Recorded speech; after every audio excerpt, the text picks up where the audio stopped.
18ஆம் படி கருப்பசாமி துணை. என் தங்கப்பிள்ளையே, காலையிலிருந்தே உன்கிட்ட ஒரு முக்கியமான விஷயத்த சொல்றதுக்காக தான் காத்துக்கிட்டு இருந்தேன். அதாவது, நீ எதிர்பார்த்த ஒரு முக்கியமான விஷயத்தில் இப்போது உனக்கான வெற்றியை நீ பெறப்போகிறாய் என் செல்லமே. நீ எல்லார்கிட்டையும் அன்பா பேசுறதுனால உனக்கு சில உறவுகளோட இன்னுமே நட்பு இருக்கு. நீ அறிவா பேசுறதுனால சீக்கிரமே உன் வாழ்க்கையில உயர போற. இனிமேலும் அளவாக அழகாக அர்த்தமாக பேசும் பழக்கத்தை உனக்குள்ள வச்சுக்கிட்டினா அதுவே உன் வாழ்க்கையை மிக சிறப்பானதாக மாற்றும். நீ அமைதியாக பொறுமையாக பேசும்போது உன் ஆயுட்காலமும் நீடிக்குங்கிறத புரிஞ்சுக்கோ. முன்னெல்லாம் குறைஞ்ச சம்பளமே வந்தாலும் நிறைய நிம்மதியோட மனிதர்கள் வாழ்ந்தாங்க. ஆனா இப்போ நிறைய பேர் நிறைய வருமானத்தை பெற நிறைய சம்பளத்தை வாங்க ஆரம்பிச்சாலும் அவங்களுக்கு இன்னுமே பத்தாத நிலைமை தான் இருக்கு. வீட்லேயும் நிம்மதி குறைவாகத்தான் இருக்கு. வருமானம் அதிகமாக நிம்மதி குறைஞ்சு போயிடுதுங்கிறத நான் பார்த்துக்கிட்டு தானே இருக்கேன். முன்னெல்லாம் கைவீசி நிம்மதியாக நடந்து போன மனிதர்கள் இப்போல்லாம் கையில் கைபேசியை வச்சுக்கிட்டு என்ன ஏதுன்னு ஏதோ ஒரு பதட்டத்தோடையே நடந்து போயிட்டு இருக்காங்க. முன்னெல்லாம் படித்தா எல்லாருக்கும் வேலை கிடைச்சது. இப்போ படிக்கிறதே ஒரு வேலையாக வச்சுக்கிட்டு அதையே தொடர்ந்து செய்யக்கூடிய மனிதர்களாக ஓடிக்கிட்டே இருக்காங்க. முன்னெல்லாம் வயிற்ற நிரப்பணும், பசிக்கு சாப்பிடணுங்கிறதுக்காக சம்பாதிக்கணும்னு ஓடி ஓடி போய் வேலை செஞ்சாங்க. இப்போ சாப்பிட்டது ஜீரணம் ஆகாமல் தொப்பை ஆயிடுச்சேன்னு வயிற்ற குறைக்கிறதுக்காக ஓடி ஓடி போய் பயிற்சி செய்கிறார்கள். முன்னெல்லாம் உணவு தான் மருந்தாக இருந்தது. இப்போதெல்லாம் மருந்து தான் 3 வேளைக்கும் உணவு போல அள்ளி அள்ளி சாப்பிட்டுக்கிட்டு இருக்கீங்க. போதும் என் பிள்ளைகளே, இனிமேலாவது தவறு செய்யாம எதை செய்யணும் எதை செய்யக்கூடாதுன்றதை புரிஞ்சு நடந்துக்கோங்க. உங்க உடல்நிலை மிகவும் முக்கியம். காசு பணம் சம்பாதிக்கிறேன்னு உடம்ப கெடுத்துக்காதீங்க. கவலை கஷ்டம் பிரச்சனைன்னு மனசை கெடுத்துக்காதீங்க. மனசும் உடலும் சுத்தமாக இருக்கணும்னா இறைபக்தி அவசியமல்லவா? இறைபக்தியும் பொறுமையும் நிதானமும் ஒன்றோடு ஒன்று சம்பந்தப்பட்டது. எப்போ நீ உன் வாழ்க்கைக்கான பொறுப்பை இந்த கருப்பசாமிகிட்ட ஒப்படைச்சிட்டு இறைபக்தியோட உன் வாழ்க்கையை வாழ ஆரம்பிக்கிறியோ அப்போதே நீ நிம்மதியாக வாழும்படி உனக்கான விஷயங்களை எல்லாம் நான் செய்ய ஆரம்பிச்சிருவேன். நான் உனக்கான நல்லது செய்வேன். நீ பொறுமையாக காத்திருக்கும் போது எல்லாமே நீ எதிர்பார்த்ததை விட மிக சிறப்பாக நடக்குமேன் செல்லமே. யாருக்காக வாழ்கிறோம்னே தெரியாம தான் இங்கே பல பேர் வாழ்ந்துக்கிட்டு இருக்காங்க. யார் உன் கூட இருக்காங்களோ இல்லையோ, நீ ஒன்றை சந்தோஷமாக வச்சுக்கணுன்றது தான் இந்த கருப்பசாமி என்னுடைய ஆசை. எப்போதுமே சோகம் மட்டுமே வாழ்க்கை கிடையாது. அதுக்காக எல்லா நாளும் சுகமாகவும் வாழ்ந்து விட முடியாது. சோகம் சுகம் கஷ்டம் நஷ்டம் இன்பம் துன்பம்னு மாறி மாறி வரக்கூடிய இந்த உலக வாழ்க்கையில எல்லாத்தையுமே ஒரே மாதிரி ஏற்றுக்கொள்ள பழகு. நீ இன்னைக்கு என்ன செய்யறங்கிறத வச்சு தானே உனக்கு மதிப்பு கிடைக்குது. அதே போல நீ இதுவரைக்கும் என்ன செஞ்சிருக்கிறங்கிறத பொறுத்து தான் இந்த உலகம் உனக்கான மரியாதையும் கொடுக்கும். இதுவரைக்கும் நீ செஞ்சதை விட்டு இனிமேலாவது நல்லதையே யோசிச்சு நல்ல செயல்களை செய்யக்கூடிய பிள்ளையாக நீ இரு.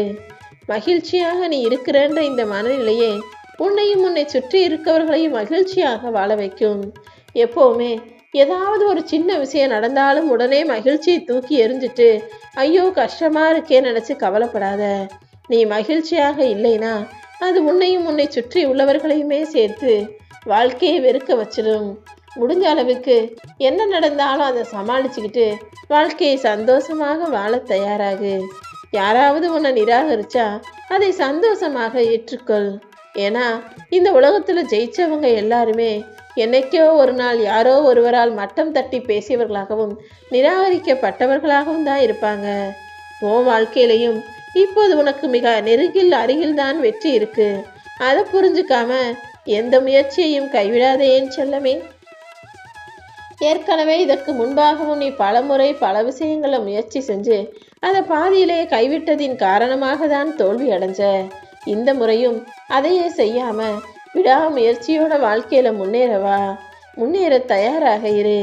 நீ கடும் உழைப்போடும் கடும் விடாமுயற்சியோடும் செலவிட்ட ஒவ்வொரு நாளும் நிச்சயமாக அதற்கான பலனாக உனக்கு பேரையும் புகழையும் பெற்றுத்தரும். உன் வாழ்க்கையில நீ எதிர்பார்த்தது எதுவும் நடந்தது கிடையாது. ஆனா எதிர்பாராமல் நடப்பது எல்லாமே மிக சுவாரஸ்யமாகவும் நல்லதாகவும் தானே உனக்கு இருக்க போகுது. இந்த உண்மையை புரிஞ்சுக்கோ. அதே போல நீ இதை தப்பா செய்கிற தவறா செய்கிறன்னு யாராவது உனக்கு நெருங்கிய உறவுகள் உன்கிட்ட வந்து சொன்னாங்கன்னா அது நல்லதுக்குன்றத புரிஞ்சுக்கோ. ஏன்னா உன்னுடைய தவறை அடுத்தவங்க கிட்ட போய் சொல்லாம உன்னை பற்றி அடுத்தவர்களிடம் வதந்தி பேசி புலம்பி பற்றி தெரியாமல் உன் தவறுகளை உன்கிட்டயே சொன்னா நீ திருத்திக் கொள்வது நல்லது தானே.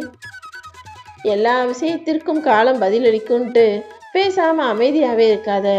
பிரச்சனைகளை பார்த்துக்கிட்டு காலம் சரி செய்யும்னு குறை சொல்லிக்கிட்டு என் வாழ்க்கையில அது சரியில்லை இது சரியில்லை, பெத்தவங்க சரியில்லை, குடும்பம் சரியில்லை, தலைவிதி சரியில்லைன்னு பிரச்சனைகளையே குறை சொல்லி காலத்தையும் நேரத்தையும் வீணடிக்காமல் எது சரியில்லைன்னா என்ன, எல்லாத்தையுமே நான் மாற்றி அமைப்பேன்.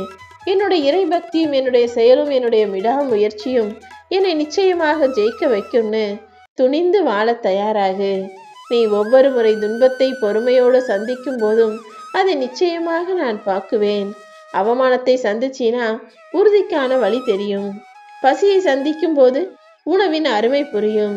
தோல்வியை சந்திக்கும் போது வெற்றிக்கான வழியும் உனக்கு புரிய வரும் என் செல்லமே. ஓலை குடிசையாவே இருந்தாலும் அதுலேயும் நீ இன்பமாக சந்தோஷமாக உன் குடும்பத்தோட ஒத்துமையாக வாழ்வதற்கு தயாராக இரு. எவ்வளோ சம்பாதிச்சாலும் நீ தனியா உன்னை பெத்தவங்க தனியா இருக்கும்படி செய்யாதே. எவ்வளவு கோடி கோடியாய் சம்பாதித்தாலும் நீ உன்னை பெத்தவங்களை உன் கூடவே வச்சு நல்லா பார்த்துக்கோ. இளமையில் நீ எத்தனையோ கஷ்டத்தை பார்த்துட்ட. ஆனா இப்போது இந்த வயசுல இதுக்கு மேல உன்னை துன்பப்பட நான் விடமாட்டேன் என் செல்லமே.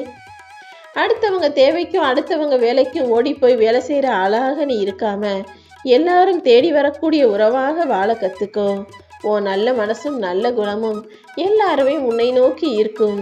நீயும் உன் வாழ்க்கையை அழகாக நிம்மதியாக சந்தோஷமாக வாழ்வதற்கு தயாராக இரு என் செல்லமே. உனக்கு நெருக்கமான உறவு உன்னை விட்டு விலகி போயிடுச்சுன்னா உன் இதயம் எவ்வளோ கஷ்டப்படும் எனக்கு தெரியும். ஆனா அதுக்காக வாழ்க்கையே முடிஞ்சு போச்சுன்னு யோசிக்காத. வாழ்க்கையில இப்படிப்பட்ட பெரிய பிரச்சனைகள் வரும்போது உன் மூளைக்கு நீ வேலை கொடு. உன் மூளையை சரியாக இயக்கி எல்லா கஷ்டங்களிலிருந்தும் வெளிவர முயற்சி செய் என் செல்லமே. நீ ஆசைப்படுறதையெல்லாம் நான் உடனே கொடுத்துட்டேனா அது உனக்கு அழுத்து போயிரும் தான்.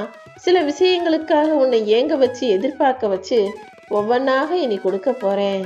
எல்லாத்துலேயுமே முன்னேறணும்னு நினைக்கிற உனக்கு இப்போது பொறுமை அவசியமாக தேவைப்படுது. எப்பவுமே அவசரப்படாம பதட்டப்படாம கோபப்படாம உன் காரியங்களை பொறுமையாக செய்ய பழகு. நீ யாருக்காகவும் உன்னை விட்டு கொடுக்காம உன்னுடைய திறமையால் முன்னுக்கு வர முயற்சி செய்யணும். எப்போதும் யாருடைய வார்த்தைகளை நம்பியும் நீயே உன்னை தவறாகவோ தப்பாகவோ தாழ்வாகவோ உன்னை விட்டு கொடுத்திடவோ கூடாது என் செல்லவே. எவ்வளோ கஷ்டம் வந்தாலும் என் சொந்தக்காரங்க முன்னாடி போய் கையேந்தி நான் உதவி நின்ற கூடாது கருப்பா. நீ தான் அதுக்கு உதவி செய்யணும். என் கூடவே இருந்து என்னை நல்லா வாழ வைக்கணும் தானே நீ என்கிட்ட கேட்ட. உன் வேண்டுதல்களையும் உன் எதிர்பார்ப்புகளையும் நிச்சயமாக நான் நிறைவேற்றுறேன். எதுக்கு எடுத்தாலும் தயங்கிக்கிட்டே நிற்காம ஒரு முறை முயற்சி செய்து பார். நிச்சயமாக உன்னை அடுத்த கட்டத்திற்கான வெற்றிக்கு நான் கூட்டிட்டு போவேன். தோல்வியிலிருந்து இன்னும் நீ நிறைய கற்றுக்கிட்ட. இப்போ உன் வாழ்க்கையில நீ வெற்றியையும் பார்க்கத்தான் போகிறாய் என் செல்லமே. வாழ்க்கைங்கிறது மிக மிக குறுகிய காலம்தான மனிதர்களுக்கு. இந்த குறுகிய காலம் வாழும் வாழ்நாள்ல தேவையற்ற கோபத்தை தூக்கி போடு. எந்த விஷயத்துக்காகவும் எதுக்காகவும் யாருக்காகவும் நீ பயப்படக்கூடாது. உன்னுடைய இனிமையான நினைவுகளை வச்சுக்கிட்டு தைரியமா சந்தோஷமாக உன் வாழ்க்கையை வாழ ஆரம்பிக்கணும். நடு வானத்துல பறந்துகிட்டு இருக்க பறவையின் இறகு கீழே விழுந்துருச்சுன்னா அது எப்படி பறப்பதை நிறுத்தாதோ அதே போல உன் வாழ்க்கையில இடையில் நடக்கக்கூடிய பிரச்சனைகளுக்கும் தடைகளுக்கும் தடங்கல்களுக்கும் பயந்து வாழ்க்கையை வாழாமல் நிறுத்தி விடாதே என் செல்லமே. நீ இப்போ இப்படி வாழ்றதுக்கு காரணம் நீதான். இனிமே உன் வாழ்க்கை எப்படி இருக்கணும்னு ஆசைப்படுறியோ அப்படி வாழ்வதற்கு உண்டான விஷயங்களை நான் பார்த்துக்கிறேன். எனக்கான நல்ல வாழ்க்கை தான் எனக்கு கிடைச்சிருக்குன்னு முதல்ல நீ நம்பிக்கை வை. உன்னுடைய கடமை எதுவாக இருந்தாலும் அதை மகிழ்ச்சியோடு செய்ய ஆரம்பி. உன்னுடைய நம்பிக்கையும் செயல் ஊக்கமும் எந்த அளவுக்கு வலிமையாக இருக்கோ அந்த அளவுக்கு நிச்சயமாக வெற்றி உன்னை வந்து சேரும். அனுபவம் என்பது தவறுகளை திருத்திக் கொள்வது. எப்பவுமே நீ நல்லவனாக வாழ்வதற்கு அனுபவம் பெற்ற பிள்ளையாக இரு. நல்லவன் என நிரூபித்து சலித்து போய் கெட்டவனாக வாழ்ந்துவிட நினைக்காதே. நல்லவனாகி உன்னை இந்த கருப்பசாமி ஒருபோதுமே தவிக்க விட்டுவிட மாட்டேன் என் தங்கமே. ஜெயிக்கணும்னு முடிவெடுத்துட்ட. இனிமே அது குறை, இது தப்பு, அது நட்ட, இது கஷ்டம்னு காரணங்களை சொல்லிக்கிட்டே இருக்காம என்ன நடந்தாலும் அதை தைரியமாக எதிர்கொண்டு உன் இலக்கை அடைவதற்கான வேலைகளை செய். இந்த கருப்பசாமி எல்லா நாளும் உன் கூடவே இருந்து உனக்கான விஷயங்கள்ல நீ எதிர்பார்த்த வெற்றியை நிச்சயமாக தருவேன். இனி எல்லாமே உனக்கு நல்லதாக நடக்கும்.